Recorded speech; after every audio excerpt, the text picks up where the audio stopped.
Welcome to the Many Adventures of Peter and Fee, Volume 1, Homecoming, by Kelvin Fernandez. Peter and Fee has budding communities across Reddit, Discord, Goodreads, Twitter, Facebook, and more, so I encourage you to seek out your comfort zone, join the conversation, and let me know what you thought of each chapter as you get through them. Since the series has just begun, the communities are small, so there's a good chance I will personally respond and we can have a discussion. I hope you enjoy listening to the adventures just as much as I enjoyed creating them. So without further ado, let's start the journey. The Many Adventures of Peter and Fee, Volume 1, Homecoming. Chapter 10, To Mend a Promise. The villagers awoke at the break of dawn. Preparations had to be made for the day's fishing expedition. This time of season, the black cod avoided the inland, so it was important to set out at first light in order to return in time for supper. Henry was loading empty crates from the general store to take down to his steadfast trawler. She had survived many a hefty storm without so much as a torn sail. Only the peeling paint and splintering floorboards gave clue to the voyages she had endured. His wife was inside grinding flour, and he was anxious to return to the smell of her fresh-baked garlic bread. He lifted another crate with moderate effort. His back wasn't what it used to be. "A few more years of this will wear me out completely," he thought. "Perhaps it's time I take one of Margaret's boys on as an apprentice."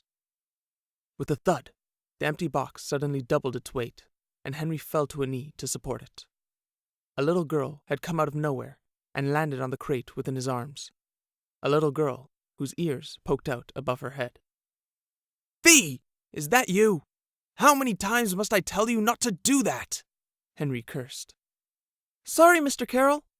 The little girl was already off, arcing up onto the wooden boards of his shop's roof, waving her hand behind her. "I needed a slight leg up. I still can't make the jump on my own." "You shouldn't be running along the blasted roofs in the first place," he roared. But she was gone, leaping over to the next hut. Fee giggled as the fresh morning breeze blew back her hair.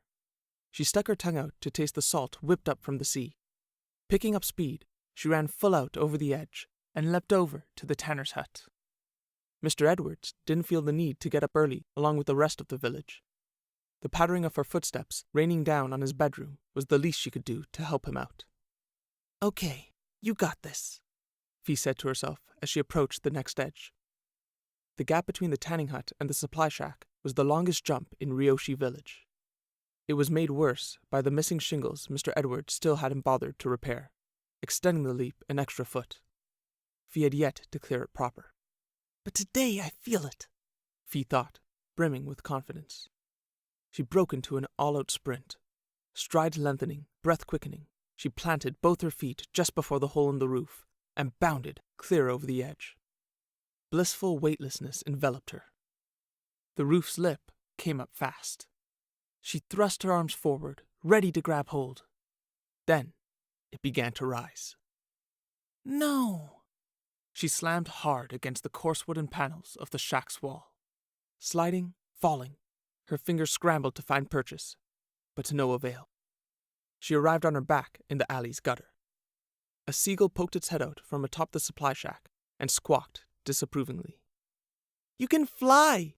she yelled back, picking herself up and wiping the dirt off her white cotton shorts. Her palms were scraped something awful, but not so deep as to draw blood. Her loose vest did nothing to protect her arms either.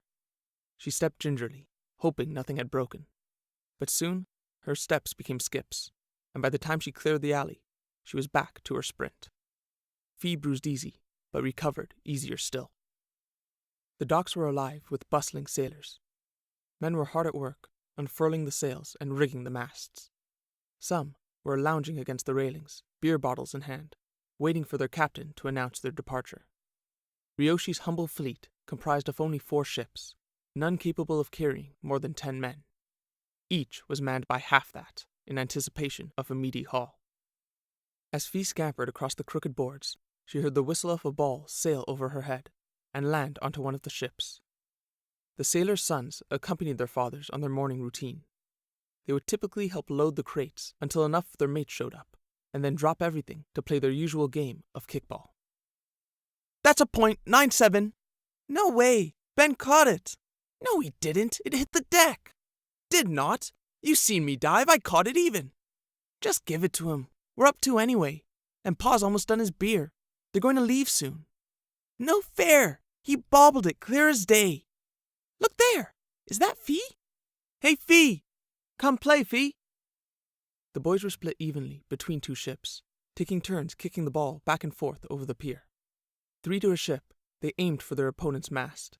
2 points for a direct hit. 1 if they failed to catch it before it hit the deck. Sorry, guys. I'm heading for the cliff. I don't have time to play, she told them. Come on, Fee. Just 1 shot. Last goal wins, let's say. No fair. Teams won't be balanced. It doesn't matter. She's only taking a kick. Make Jean kick it. No way. Jean sucks. You suck. She listened to them argue, shifting her weight between her toes. I can take 1 shot.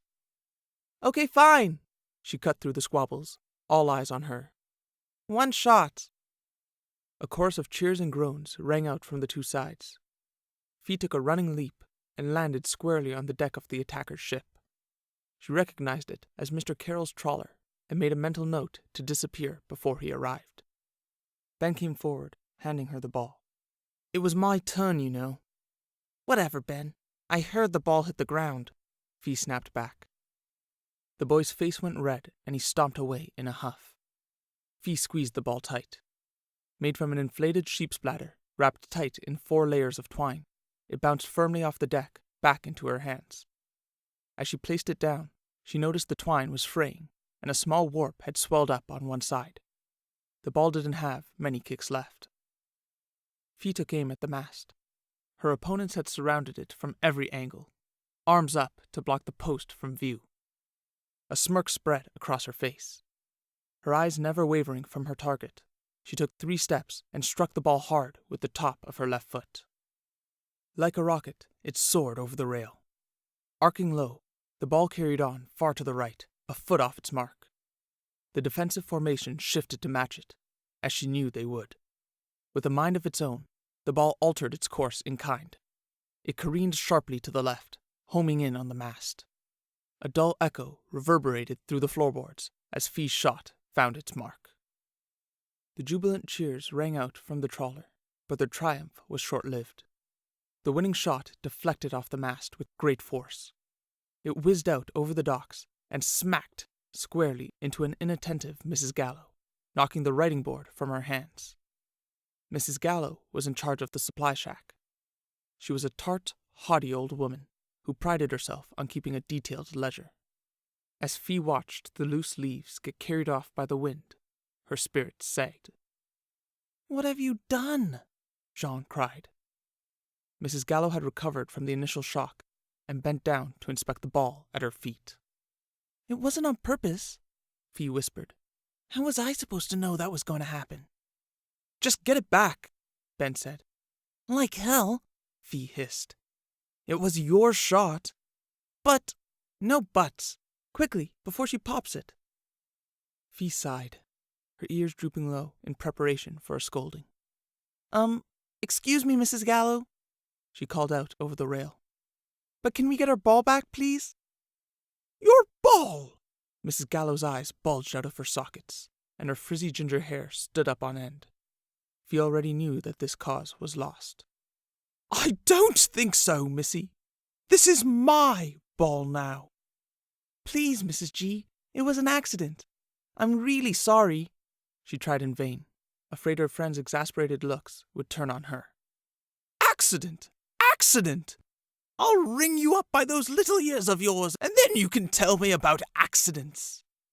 She was in a right state, trembling with shock and rage. The sailors chuckled behind their beers, enjoying the spectacle. But she had touched a nerve, and Fee bristled in kind. "They're not little. They're still growing," she shouted indignantly. Her ears shot up, brushing against her sleek black hair. They were nearly 5 inches now. She made sure to measure them every night. But her outburst was a mistake. Mrs. Gallo had gotten what she wanted. 7 years old and still unable to control your temper, I see." Her own anger had cooled, and she donned her usual snooty tone. I'm really confiscating this now. You can have it back when you learn some manners. Keep it, Fee cried as she strode off back to her shack. Thanks for trying, Fee. Ben rolled his eyes. Fee got right up into his face. I didn't hear a word from any of you. It's hard to look tough with 6 boys sulking behind my skirt. To hell with Gallo, Jean piped up. We needed a new ball anyway. We'll get Paul's mom to sew up a new one. But damn that shot, Fee. Glad we didn't have Ben have a go of it. Fee's spirits lifted slightly as she took her leave of the arguing boys. Dropping down from the docks, she flew across the beach, the sparkling sand soft against her bare feet. The tide lapped at her heels as her small footprints stamped the shore. Soon, she was scurrying up the hillside and clambering up the low cliff. Sand became stone, and stone gave way to mud and clay. Frosty lilacs sprung up once she reached the fertile dirt. Pollen streaked against her ankles as she brushed through the violet bloom. Amongst the flowers, a woman sat tall at the cliff's edge, gazing into the sea. Her flowing black hair twisted and curled down to her waist. A simple yellow dress clung tightly to her shoulders, but flowed freely down her body, concealing her slender figure. Hands resting on the lip of the cliff, she held a thin shawl around her arms to protect against the gentle breeze. Her slippers held precariously against her toes as she dangled them 100 feet above the sea.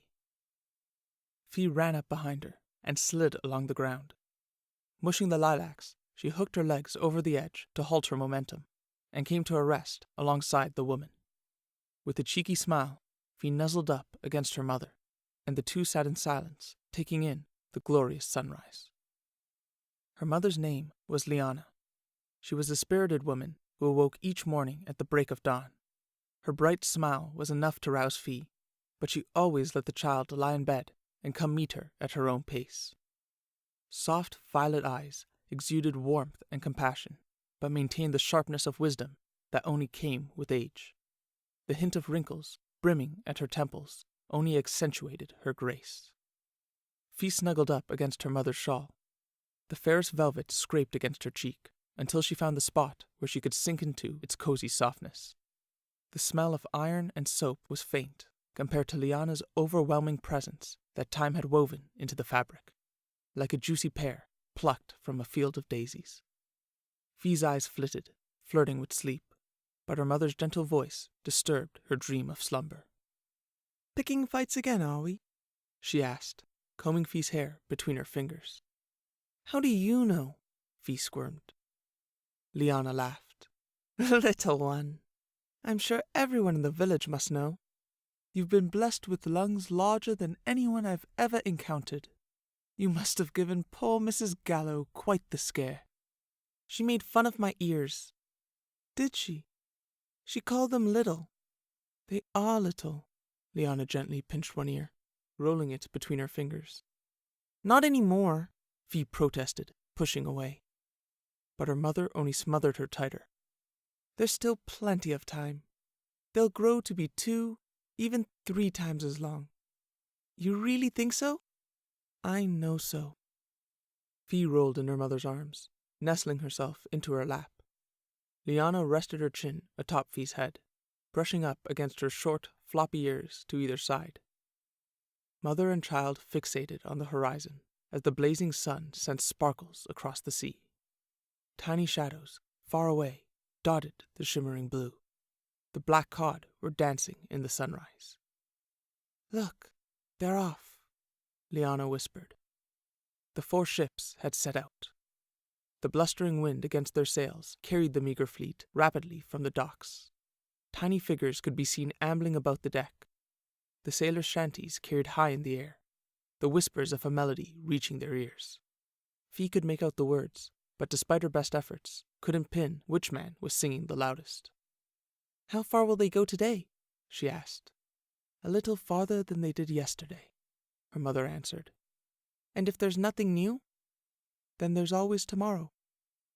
"Will he really go, Mama?" Fee whispered, tilting her head back. "Even if they don't find anything?" Liana smiled. "That doesn't matter.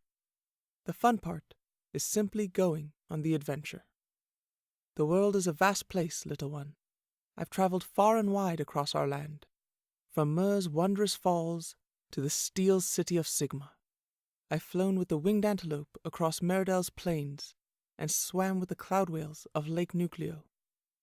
I've attended the coronation of 2 kings and witnessed the greatest performance the Twilight Troupe ever put on. But despite all that, my favorite place in all the world is right here in Ryoshi, where I had you. Fee wrinkled her nose. But don't you miss it? The adventure? Sometimes. But every journey comes with adversity, and it became too much for me to bear. I'd love to take a ship and go, explore the endless oceans, and discover if there really is a place beyond the shimmering sea. Alas, the cost would be too great. She lowered her gaze and planted a kiss on Fee's forehead. Maybe when you're older and you find a path of your own. But for now, you still need protection from this world. And poor Mrs. Gallo still needs protection from you. Can you take me with you? Fee asked softly. When you go. Oh? Take me on an adventure with you, she stated boldly. I want to see it too. The place beyond the sea. And your father? Liana asked. He won't want to come, Fee shook her head. He loves it here. If he had his way, we wouldn't even venture into the forest. Your father's a secretive man, living in a secret village. He has many things he must protect, including you. But we can't stay here forever, Fee complained. So you'd leave him behind, all by himself. She sighed. I'll force him to come. We'll kidnap him if we have to. We can all go as a family. As a family, Liana mused. Her daughter's enthusiasm was infectious. For a moment, she allowed herself to pretend in a future where it was possible. For a moment, she flirted with hope. Okay. Okay? Okay? Really? You promise? Fee's spirits soared. When you're older, her mother decided, we'll all go on an adventure together, across the sea. I promise. Fee bounced out of her mother's lap, unable to contain herself. When? When? In a year? Or 2? Or 3? Liana laughed at the little girl before her, trampling the frosty lilacs in her joy. How about... She raised her voice to talk over Fee's squeals. When those ears of yours are finally fully grown. Fee picked her ears up, and at once they seemed to have sprouted an extra inch. Standing on the tips of her toes, she extended her head to its full height. Deal! She beamed. The walk back went faster than it ever had before. Fee couldn't help but skip circles around her mother, chattering excitedly the whole way home. Liana laughed along with the stories, floating along on her daughter's bubble. I almost made the jump. I was so close. I definitely could have if Mr. Edwards had fixed his stupid roof. Look at my hands. But my shot! My best curl yet. Jean thought I had airballed it. You should have seen all their faces. Shame Mrs. G had to go and get in the way after. But still... The women of the village were hard at work as they passed.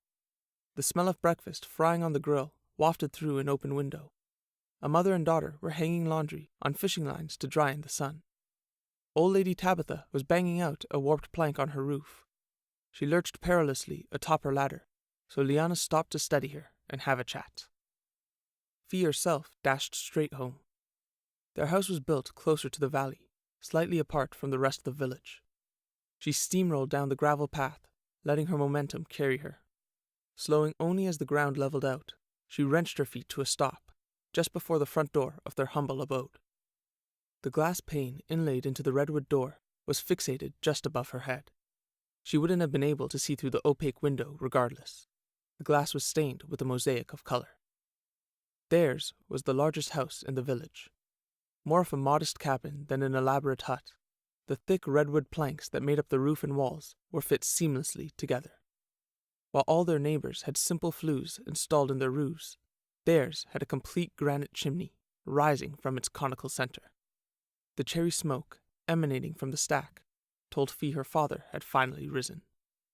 She barged through the front door. A merry fire burned unattended in the stone pit, blanketing the room with a stuffy warmth.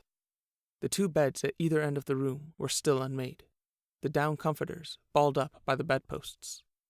Along the ceiling, all manner of tarps, sheets, and clothing were draped over taut ropes. If it could be hung, there was a place for it. The kitchen stores were piled with tomatoes, peppers, and carrots from the garden round back. 2 loaves of bread from Mrs. Carver's ovens sat beside a constantly simmering stew pot. The pewter basin was still filled to the brim with dishes from the night before. The dinner table itself was unexpectedly clean, but only because it was currently in use. There, her father stood, packing his satchel. Any jealousy the villagers held towards the large house was abated by their sense of reason. Fee's father was a colossal man. Nearly 7 feet tall, with a 7-foot waist, the floorboards sunk beneath his weight. His meaty fingers fumbled with the clasps on his pack. His tree-trunk legs were squished into heavy brown work boots. The patchy red shirt he wore with the sleeves rolled up was fashioned out of a canvas tent.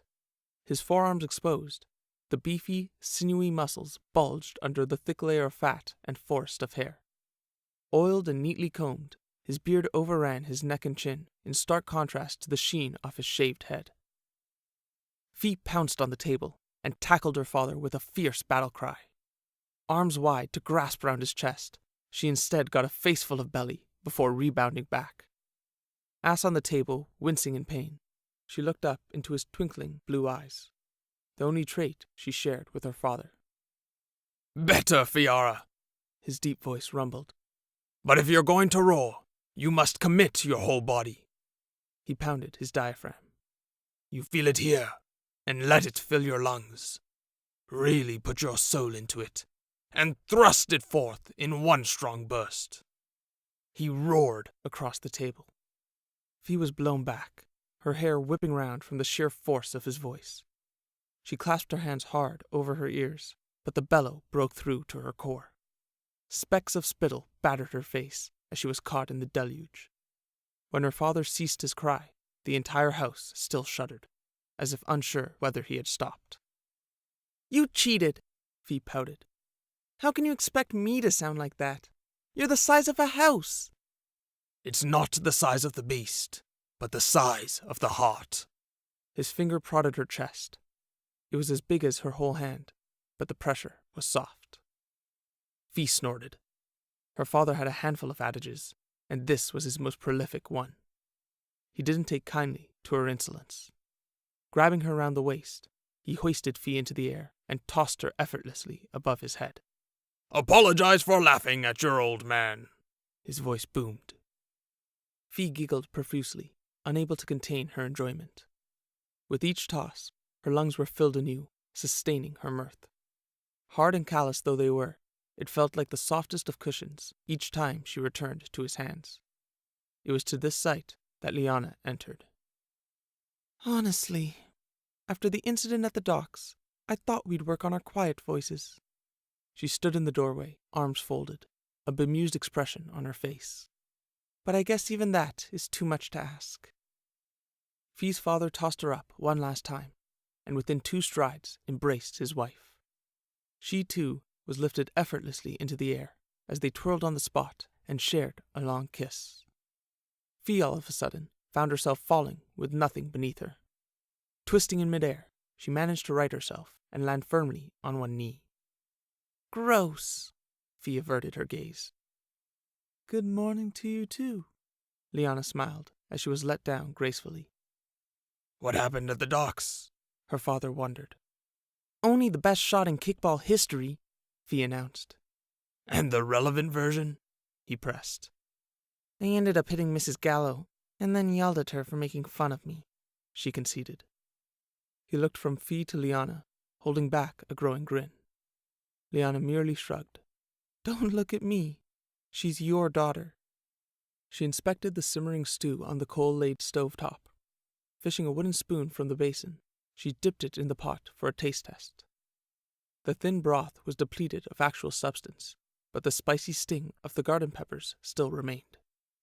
"Be a dear and fetch those carrots, Fee." "So what have you got planned for today, love?" she asked, strapping an apron round her waist. "Harding came by last night after his ranging. Says the poor beast has gotten worse. Didn't figure it'd be safe to approach it at night. I told him I'd give it a look this morning. Fee handed the carrots to her mother, ears perked, trying to decipher her father's meaning. I don't think so. Start chopping. Liana gestured to the cutting board with her spoon. Will you be all right by yourself? You should really wait for Hardin and the rest to return and head out together. It'll be fine, Liana, he answered, returning to his pack. They've got enough on their plate, what with trying to feed the entire village on those meager hauls. How they plan to last out the winter is beyond me. I'll manage somehow. I can come with you, Fee cut in, brandishing the cutting knife in one hand and half a carrot in the other. You're going into the forest, right? Let me help. Not a chance, little lady. You haven't even eaten breakfast yet, and you need to help your mother. Oh, come on, Papa, she pleaded, scarfing down the carrots. Mama can handle lunch by herself. But venturing into the woods? Her eyes lit up in anticipation. You need me. My eyes, my ears. I'll be a big help. Please, please, Mama? Her mother took one look at the sporadically diced carrot bits and sighed. You'll make sure to stay close to your father and listen to everything he tells you? Yes! Thank you! Thank you! She scrambled to grab a worn-out gray shirt to throw over her vest. You sure? Her father asked Liana, as the two watched their daughter pop her ears out. Just keep an eye on her. Liana pulled him down to kiss his cheek farewell. Our little one wants to be an adventurer. The valley dipped below the forest's tree line. The lush grass, wet with dew, crunched beneath Fee's feet. Her eyes were fixed on the mighty sequoia trees towering over their heads, protecting their little village from the outside world. Fee frolicked through the grass, tumbling and rolling. She did a quick series of cartwheels before looking back to see if her father was watching.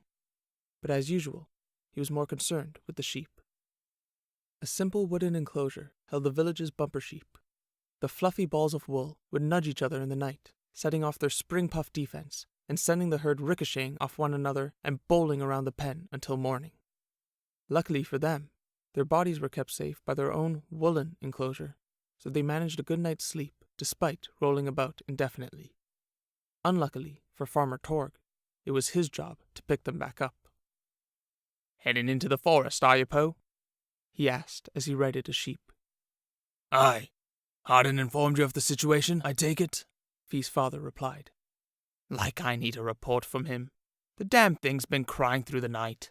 I heard it from my hut. Put the sheep in a right frenzy, that it did. If you can't patch it up, at least put the poor thing out of its misery. Not to worry, Torg. I'll sort it out. So bringing the young'un with you, eh? He asked, leaning against the fence. He twiddled the ox horn on his belt between his fingers. She wanted to take along. Don't worry about her either. Viara can take care of herself. Well, I'll be sure to send someone if y'all ain't back by sundown. Appreciated as always, Torg. You take care of yourself, Poe. And he ran off, chasing after a sheep rolling lazily by. The rope bridge at the valley's end was all that separated Ryoshi from the backtrack woods. A narrow crossing over a deep crack in the land, the slick boards chattered in the updraft coming from the depths below. Hurrying ahead, Fee skipped past the planks, 2 at a time. Assure her as he might, she had little faith in the bridge's ability to ferry her father. Hurry up, Poe! Fee waved back as he tentatively tested each plank. Poe is what the villagers called her father. It was apparently the name of a pet tree bear they used to keep in the village. The bear had died shortly before his arrival, and Torg declared that this unholy behemoth of a man embodied its spirit.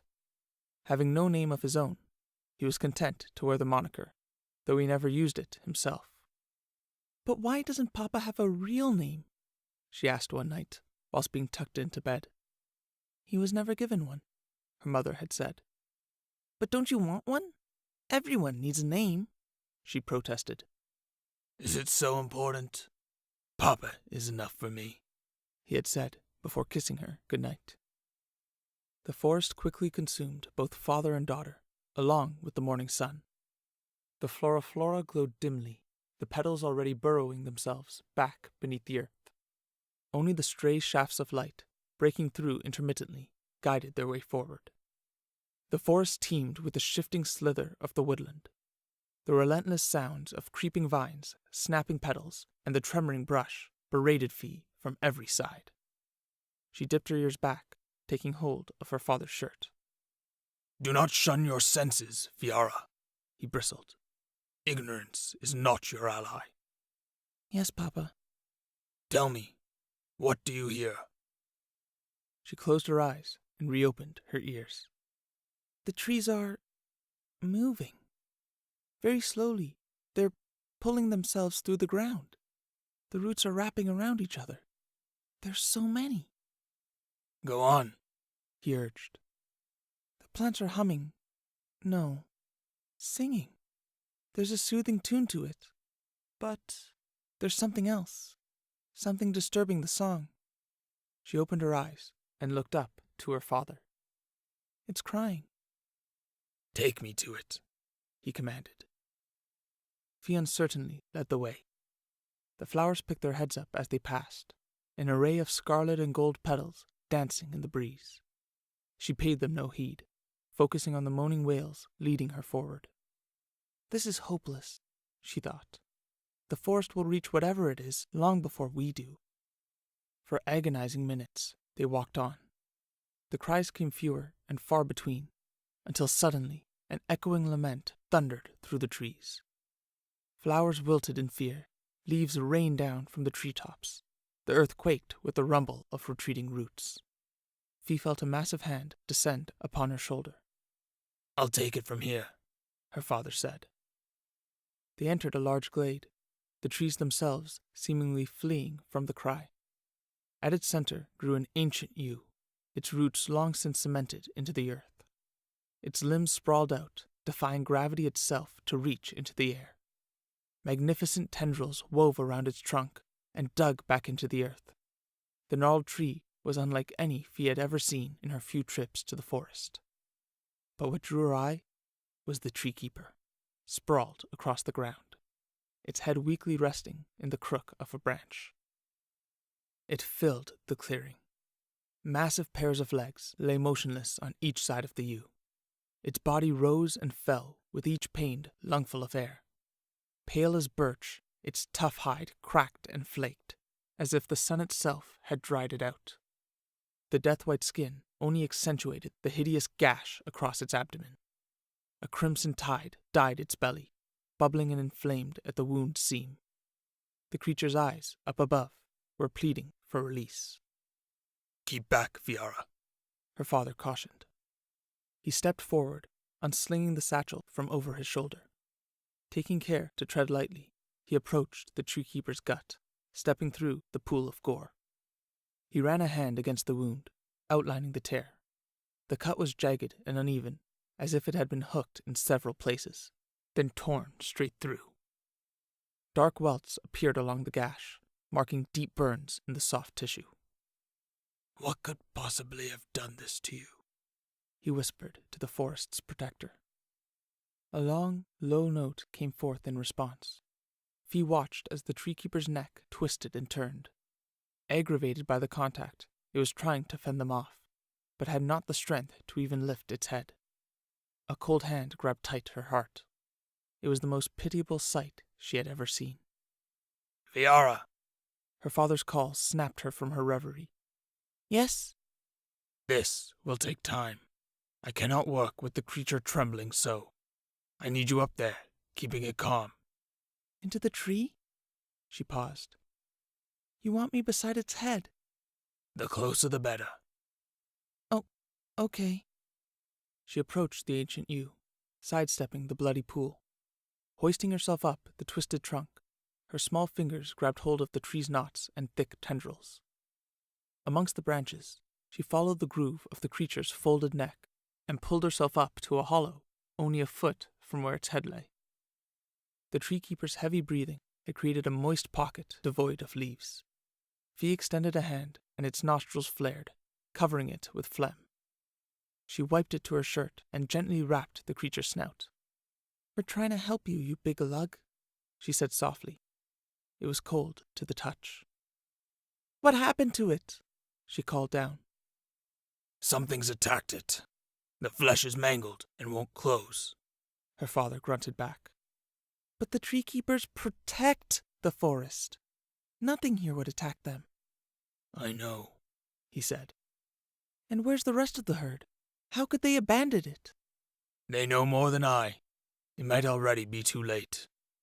That, or they were forced to escape. From what? The question hung in the air. Her father produced 2 large glass jars from his pack, along with several strips of thick cloth. Unscrewing the lids of the 2 bottles, he poured the first one out over his hands. A gooey purple substance oozed from the jar, drizzling over his fingers. Kneeling down beside the open wound, he inserted his hand into the creature and began applying the viscous ointment. The treekeeper wailed in pain. Fee was bombarded with spittle and the pungent smell of bile. Yet she pushed herself closer still, wrapping the creature's head in her arms. She scratched it soothingly below the chin until its ragged breaths quieted. For hours, the 3 remained this way. Fee, sitting in the yew, with the treekeeper's snout resting in her lap, and her father, kneeling by its stomach, treating its wound.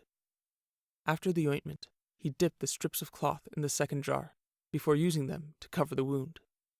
The bottle contained an oily, yellow paste made up of various herbs, cornmeal, and salt water.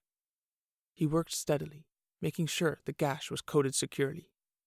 When he finished, he stood, wiping his brow, satisfied with his work. Come, Fiara. Let's go home. Fee waited a moment. The entire time she had sat quietly, stroking the treekeeper's head. The creature's eyes were closed. Whether it had passed out or simply fallen asleep, she did not know. We'll come back soon. You'll be better in no time, she whispered, before pulling herself away. Will it survive?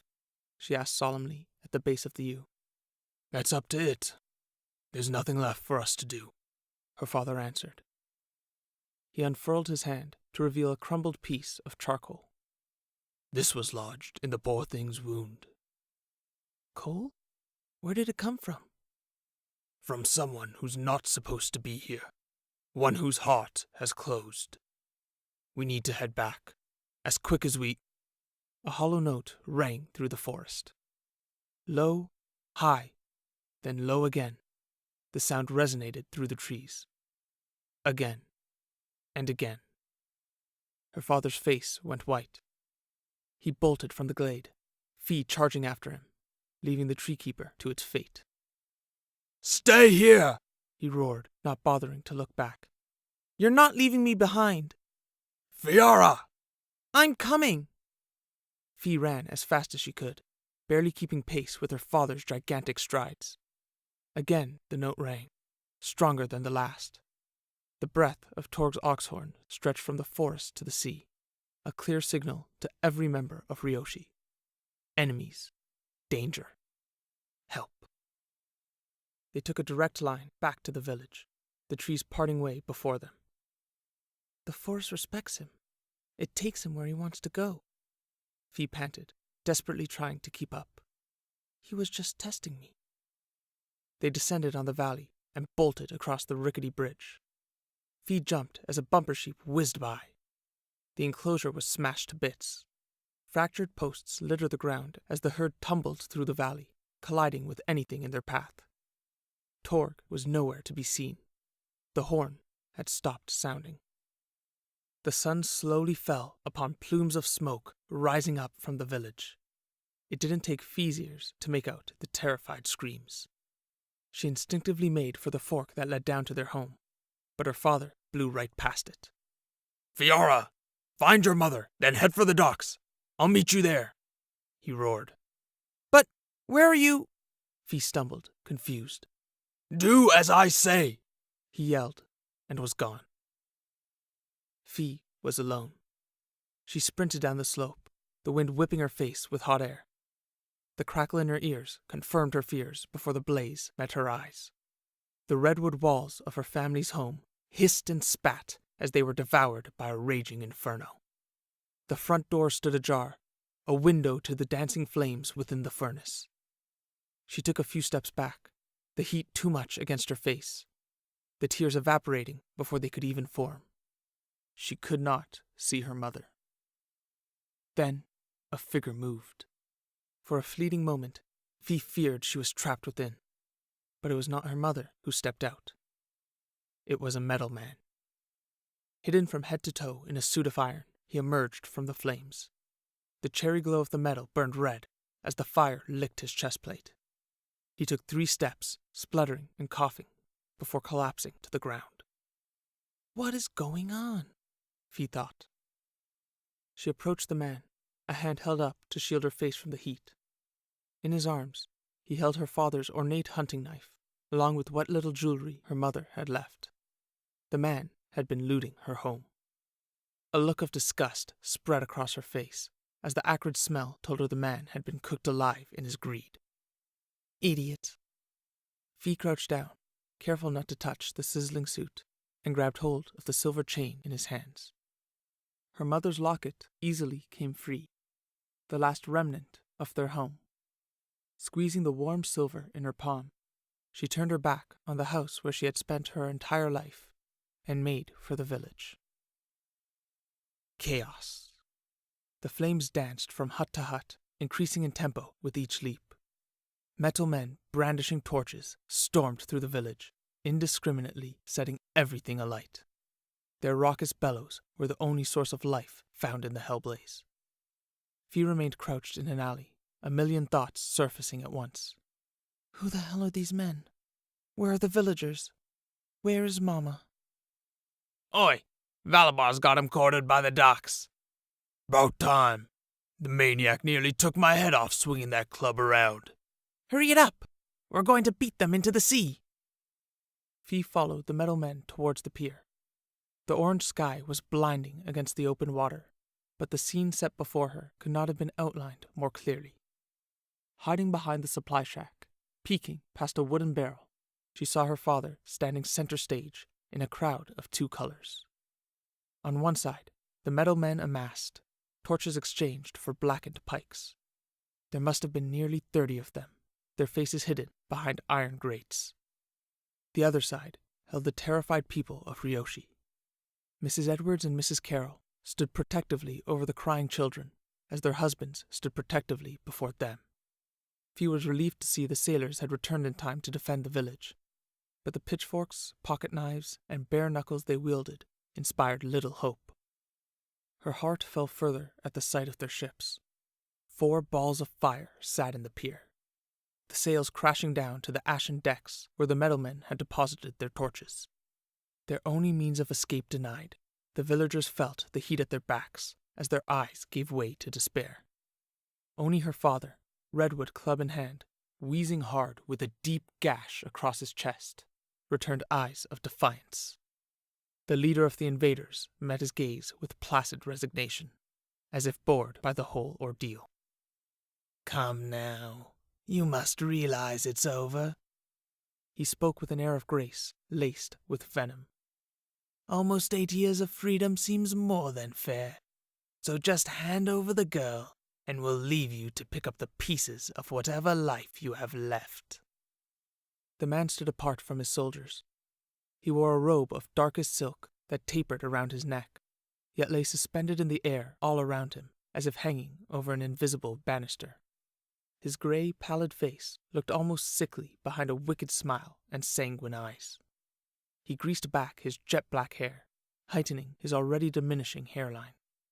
And in his long, delicate fingers, he held a thick chain whip with snared metal points. Heat bristled off the red steel from the glowing orange coals embedded in each link. My dear people, the man raised his arms, addressing the village at large. Surely it is not your desire to be slain here today. I see in your eyes the fear of death, a death you no longer have any say in. I see also your resilience, your defiance, and I ask myself, why? Do they truly know what it is they fight for? Do they understand what it is they are trying to protect? The girl is an enemy to mankind, a danger to your humble village as well as the rest of the world. Even here, At the edge of the earth, they must know of the Heimlock and the calamity it wrought. They must know how it nearly brought the human race to extinction. And yet, they harbor another treacherous beast, daring it to reach its full potential, daring it to steal their lives in the night. But I tell you this, you may cast your fears aside, for I am a messenger of God, come to save you from your treacherous ways. Bring me the girl, and all will be forgiven. Bring me the girl, and I will allow you to draw breath upon this earth, for as long as your feeble bodies will allow. The people of Ryoshi stood resolute. Throughout the man's speech, not one for a moment considered wavering. Not one was ready to betray their own. Her father laughed in his face. Ha! You're wasting your breath, Valabar. She fled the village the moment the horn rang. You lie, the man hissed. She must be halfway to Arkut by now. If you leave at once, you can wave goodbye as the gondolas take her away. Valabar brought his whip up and curving through the air as it slashed her father across the face. A spurt of blood soared across the dock as he dropped to one knee. Poe! I got you, big guy! Henry ran forward to support him. Revulsion seeped from Valabar's eyes. They named you? Defiant to the last. With a cry of fury, her father lunged at the man, hurling himself across the dock. Valabar had no time to raise his arms, no time to swing. The full force of her father's incredible mass descended upon him. It was over before it began. The wry smile disfigured Valabar's face into a manic craze. He stood unperturbed, glaring at the pathetic giant that hung before him. The twisted barbs of the chain whip dug into her father's flesh as it wrapped around his torso, holding him in place. He howled in pain as the burning coals seared his skin. Valabar's robe had fallen, and the full length of the whip had struck forth, stopping her father in his tracks of its own accord. Tisk, tisk. You cannot cross the gap in our power with a simple lunge. The whip tensed, digging deep. Her father's bellow shook the air. His blood spattered to the floor, drenching through the wooden boards and tainting the sea. I'll say it one last time. Bring me the girl. Bring me Liana. Without thought, without reason, without a plan, Fee found herself screaming in tears and running towards her father. Pushing past the iron knees without notice, she broke through to the center and threw herself at Valabar's back. The slender man swayed, his chain propping him up at a ridiculous angle as Fee sailed past. But the whip was not done. It kinked back immediately, rebounding him so that he could grasp the scruff of her neck in his outstretched hand. It's Fee. Why is she here? I thought she was with... The villagers' terrified murmurs broke through her shock. How is he so fast? She thought in disbelief. Her father dropped like a brick as the whip rose up to coil several times around her. She could feel the heat radiating off the coals as the wreath of barbs stood poised an inch from her chest. Do my eyes deceive me? Valabar chuckled, his eyes alight with wonder. You sired a chimera. Oh my, quite the naughty handler you turned out to be. It wasn't enough to run off with the forbidden fruit. You had to taste its pleasures for yourself. Viara, her father groaned. His shirt was soaked through with blood. He clasped his chest as he struggled to rise. But I find myself grateful for this unlawful union, Valabar went on. Thanks to you, the perfect bait has run straight into my arms. He turned to Fee. The bloodlust, plain in his eyes, took a firm hold of her heart. You're going to scream for me, Missy, and bring that mother of yours scampering out of her burrow. I won't scream, Fee thought defiantly. No matter what, I won't scream. She screamed. A shrill shriek of pain broke through her jaws as the barbs dug into her flesh and the coals sent her insides writhing. The pain was more than she knew was possible, compounded all the more by the shame of failing her father. The earth quaked beneath their feet as an ear-splitting roar pierced the heavens. As one, villagers and meadowmen alike witnessed a monstrous, feral beast emerge from the hellish flames of the ship behind them. Fangs bared, tearing through its own jawline, the creature bounded forward, barging through the wreckage and sailing clear over the villagers. Coarse brown fur stood on end, magnifying the beast's size to epic proportions as its claws raked the wooden panels. Its long pointed ears shot straight back. With eyes burning like fiery amethysts, it unleashed a second thunderous cry in the face of Valabar. Lyanna had entered the fray. "I thought you'd be larger than this by now," Valabar commented. "Shame. You could have probably had a few more years of peace." The soldiers raised their pikes, the spear tips wavering in the air. The beast looked down upon their upward thrusts, each fang as long as the pointed sticks and twice as thick. The powerful muscles of her hind legs thumped the ground reflexively as she assessed her enemies. Valabar waited patiently, hungrily, his mouth slavering at the sight of the prey he had sought for all these years.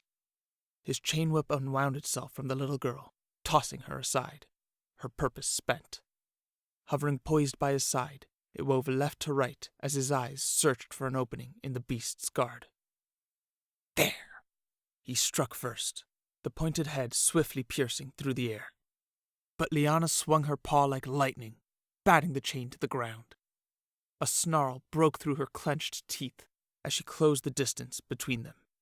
The soldiers warily took a step to meet her, their pikes now rattling in their hands. "Leave her be. She is mine," Valabar shouted. "You may dispose of the rest. They've let their opportunity to survive pass them by." The soldiers gratefully backed off and began circling the beast instead to get at the frightened villagers. Lyanna weaved her neck left and right, giving the meadowmen pause, but Valabar's chain had picked itself up, and she was forced to focus on the pointed tip rearing to strike. Fee's father had managed to crawl over to his fallen daughter in the uproar. She had cuts and burns across her stomach, but otherwise seemed to be in much better shape than he was. With fear in her eyes, she watched as her mother circled Valabar, weaving in and out of his chain whip's range. "Papa, will she win?" Her voice was soft. "Of course. He's dead," her father huffed, placing a hand on her shoulder. The other clasped around his own chest, doing its best to keep whatever blood remained inside his body. "She'll be fine," he thought. "The villagers are the ones who need me." But as he tried to rise, the gash in his stomach tore anew. Falling back to the floor, his eyes screwed up in pain. His daughters were fixed on the fight. Valabar stood his ground. The wild animal had her hackles raised. She spread low, ready to pounce. Only her long, slender ears stood in the air. With a howl, she shot forward with the speed of an arrow. His whip bent to form a twisted star shield before him. Lyanna's paw collided against it, and she sprung up and over the barrier to land at his back. He marveled how the beast's pads could withstand his hooked barbs, but only for a second as she lunged again. This time, Lyanna was smarter. She dug in her heels, breaking before the chain barrier, and knocked it away. In a mangled heap, Valabar's whip flew to the side, leaving him exposed. A mighty claw came down, nails ready to rip him to shreds. But the slender man was yanked away. The whip pulled him towards it, out of Lyanna's reach. She only managed to tear apart his trailing silk robe. Fee watched anxiously, her breath catching with every missed strike. Whenever her mother transformed, it had always been to play amongst the lilacs or ride with her through the valley. This vicious, ferocious beast was not one she had ever met. She could also hear the meadowmen engaging the villagers. Mr. Carroll's pained grunts, Mrs. Gallow's frenzied threats. Jean's whimpers. The commotion at the end of the dock invaded her ears and pained her heart with every outburst, but she refused to tear her eyes away from her mother's battle. Valabar cracked his neck as he detached the cuff of his robe, letting the tatters fly away with the wind. He had not anticipated needing to resort to evasive maneuvers. Pulling himself away by his own spine was always an unpleasant experience. The chain whip untangled itself, writhing on the floor. It flopped and flailed as it unwound all the way back to its base at his tailbone. An extension of his own spinal cord, the bone tail flicked and twirled at his slightest whim, hard sinew connecting each link. The red steel casing and burning coals he affixed himself transformed it into a deadly weapon. He let the chain whip tail hover in a grand loop around him, striking the earth with its end, embedding it deep into the dock. It was time to wrap things up. He had grown tired of playing with his food. The beast pounced high, bringing her full mass upon him. Again, Valabar was yanked aside to avoid the strike. This time, however, the chain did not stop there. Its tip firmly planted into the boards, it extended its full length skyward, taking Valabar with it. High in the air, he had a commanding view of the battlefield, his soldiers stabbing forth indiscriminately, the little girl cradled by her father on the verge of death, and the crazed beast anxious to join her lover. He wrenched his tail out of the wood below, rising up to meet him as he began to fall. He was encircled by the coil, curling tighter and tighter around his descending body. Liana raised her head skyward. Falling fast, the cocoon of burning metal spikes descended upon her. She would not give it the chance. Hind legs tense, eyes fixed on her target, she jumped into the sky, baring her fangs, prepared to bring her maw crashing down upon Valabar, chain and all. The glint in his eyes couldn't be seen through the steel shell. As her maw closed shut around him, the cocoon unraveled with the force of a cannon. The tightly wound spring released in a vicious cycle, letting the chain whip wreak havoc. Liana stood no chance. First snout, then neck, then chest and limbs were eviscerated by the steel tornado. Her left ear was torn clean off. Her chest opened as the whip slashed through her sternum in its fury. Her right hind leg was severed through, left hanging only by a stubborn tendon. The whip's pointed tip struck clean into the ground, bracing Valabar's fall and lowering him gently to his feet. The slain beast crashed down after him, a spray of flesh and gore rising back up into the air. "Mama!" Fee screamed. Her father held her back, his own senses numb, unable to comprehend what had happened. His daughter scratched and clawed at the fist holding her shoulder. Without realizing it, he had let go and could only watch in a daze as she sprinted towards his fallen love. "Mama! Mama!" Fee screamed and screamed. She collapsed to the ground beside the fading husk of her mother's warm corpse. Pressing her face into her blood-matted fur, she sobbed uncontrollably.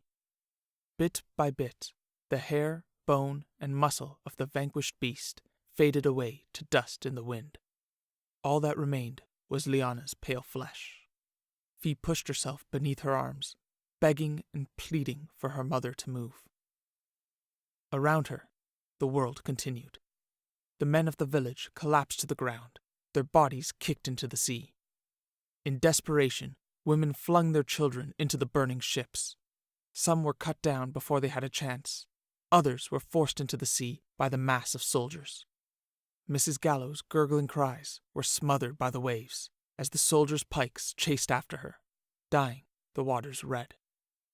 Those children who had found the brief respite of the sweltering vessels faced a far worse fate. With nowhere to go, the meadow men sat back and watched as they were consumed by the smoke and flame. Their anguished cries were terrible to hear as the acrid smell of burning flesh permeated the air. "I suppose I should put you out of your misery as well." Valabar looked down upon the crying child. "To orphan a lamb like you would be a terrible transgression." Fee's face contorted in pain and rage. Tears streaming down her cheeks, pure hatred emanated from her very core. "Kill me," she thought. "Let me be with Mama." And as she saw the metal point rise before her, she felt her mother's bright smile calling her to come. "Stop this!" Her father stood before her. Anger and rage were gone from his voice. The hulking man stood over Valabar in submission. His chest bled freely, but it bothered him no longer. "You got what you came for. Now leave." "I'm afraid I cannot do that," Valabar smiled. "How would it look if I slayed the beast, only to allow its chimera offspring to live?" "She's not a threat to anyone. She has no magic. She can't transform. Don't pretend you're not just murdering a helpless little girl." "All the same, the world offers no graces to those who live in sin." Her father's clenched fists fell to his sides. His body quivered with an overwhelming sadness. He couldn't bring himself to scream, to roar, to cry. The rattling of the soldiers, the sizzling of flames taking their last breath, the echoes of his murdered neighbors, all were drowned out by the daughter whose wails and sobs were enough for them both. With a heaving sigh, he made his final plea. "Take me instead." "You're already dead. I wouldn't have to lift another finger." "No. Take me with you." "Oh? And what use could a nameless man provide me? What could you possibly have to offer?" Valabar sneered. "I learned where it's kept. The relic sought by all the world." Valabar rose into the air. His tail propped him off the ground to bring him eye level with the towering man. His frail fingers came forth, cupping the man's head. His long nails pressed against his skin. "And how, pray tell, did you manage that?" "Liana," the name caught in his throat, "and I discovered the place on our travels. I swear it on my soul. Let my daughter live, and I will lead you to it." Valabar's tail wound round to rest its metal point against her father's temple. The man made no attempt to avoid it. "Where has his passion gone?" he thought, staring into his eyes. "No hatred, no contempt. This shell is empty. Perhaps I can fill it. You will become mine. You will act on my whims. You will follow every order to the letter. I care not for your pathetic soul." His whip retracted and pointed past his shoulder. "You will swear this on your daughter's life." "I swear it," her father whispered, the last light in his eyes fading away. "So be it." Valabar sank back down. "I'll leave you time to say your farewell." Her father broke his gaze with the vile man and turned to Fee, still howling beneath her mother's arms. She had heard nothing of what her father had said. "Fiara," he whispered, taking a knee and brushing the hair away from her face with his giant fingers. "Papa?" Her chest heaved between sobs. "She won't wake up. I can't bring her back. She won't wake up." "I know, little one. I know." He stroked her back, holding his little girl in his arms. She had run out of tears. The dry moans beat against his chest as her whole body shuddered. He could not bring himself to say what he needed to tear away from his daughter the last thing she had left. He noticed a sliver of silver and recognized Liana's locket, still clutched in Fee's hand. It gave him strength. "I'm going away with them," he said. Her head shot up to meet him.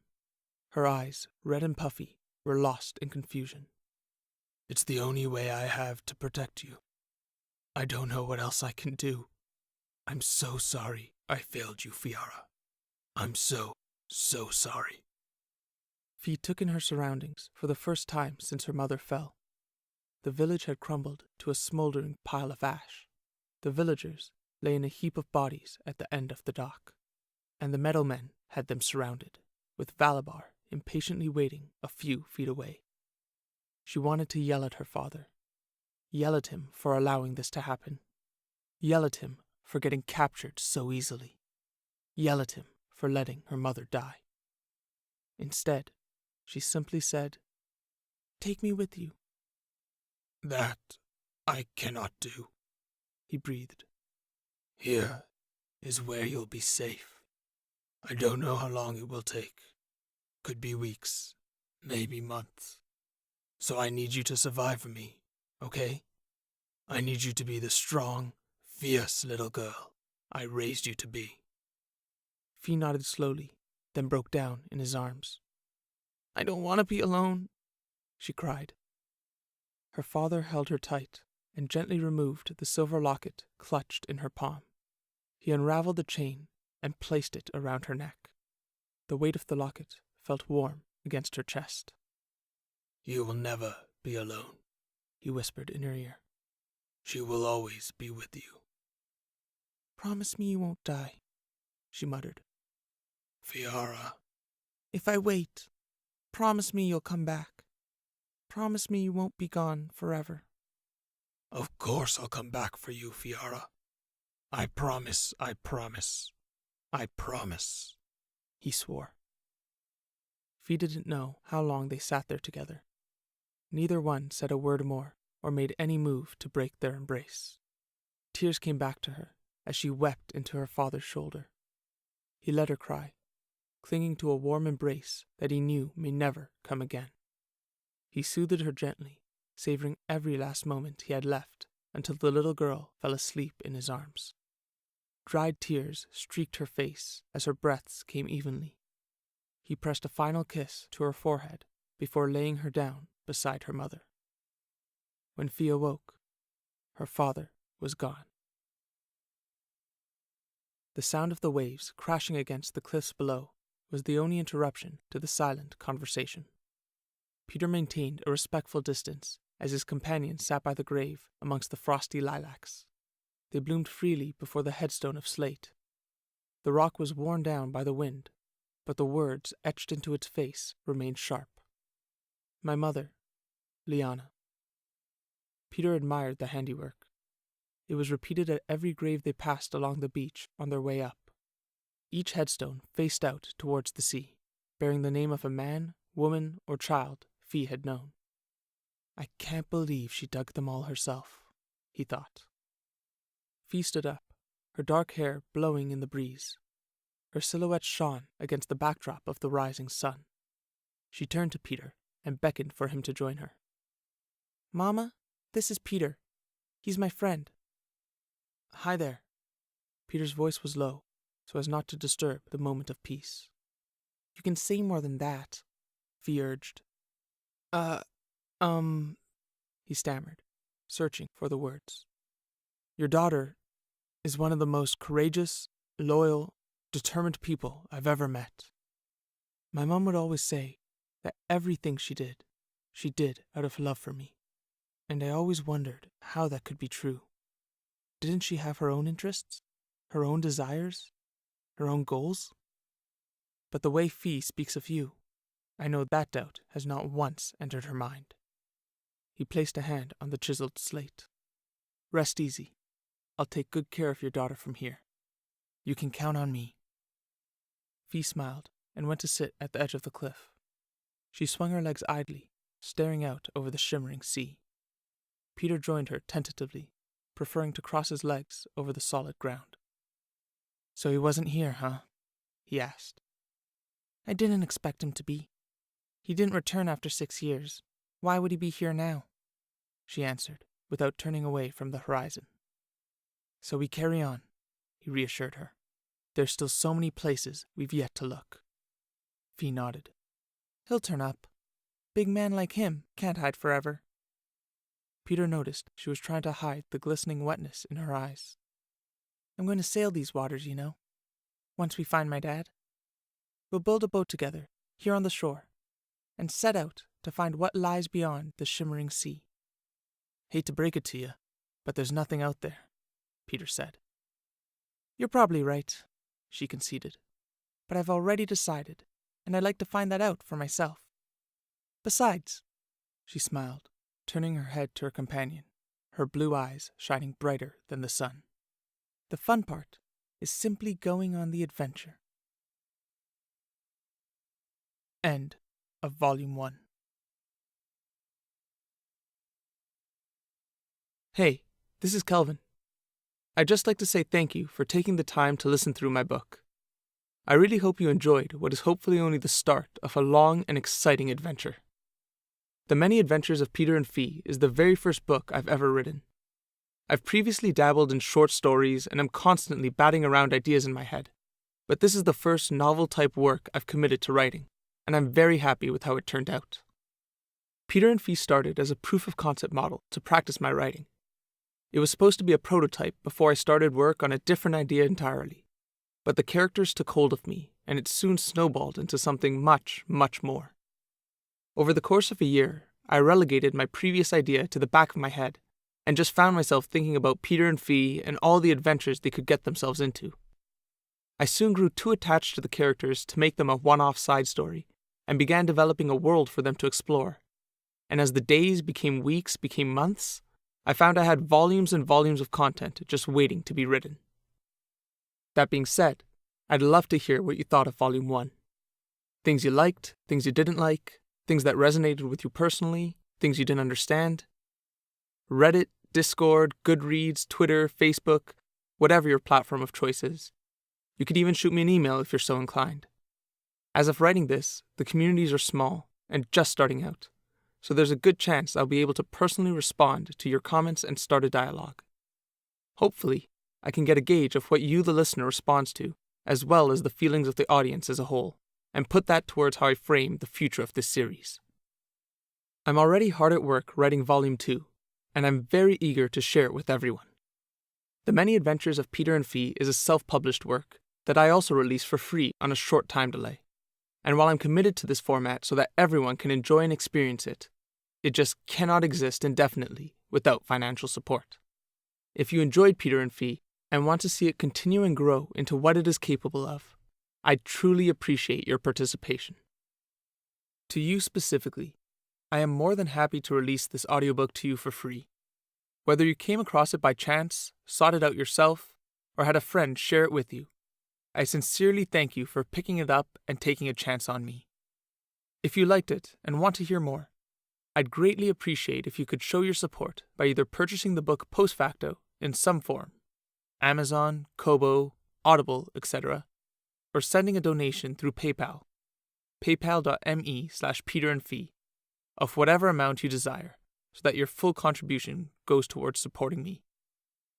Finally, and most importantly, I've set up a Patreon account for those who want to stay connected to me.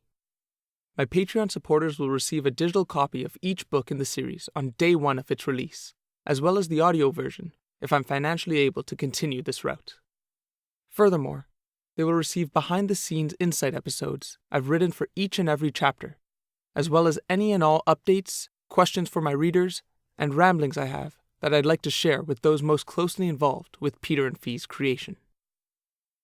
With a myriad of options, I hope you continue to support my work in whichever way is most beneficial to you. I encourage you to share it with anyone and everyone who you feel might enjoy it as well. The ebook version of each volume will be available for free merely a few months after the initial release.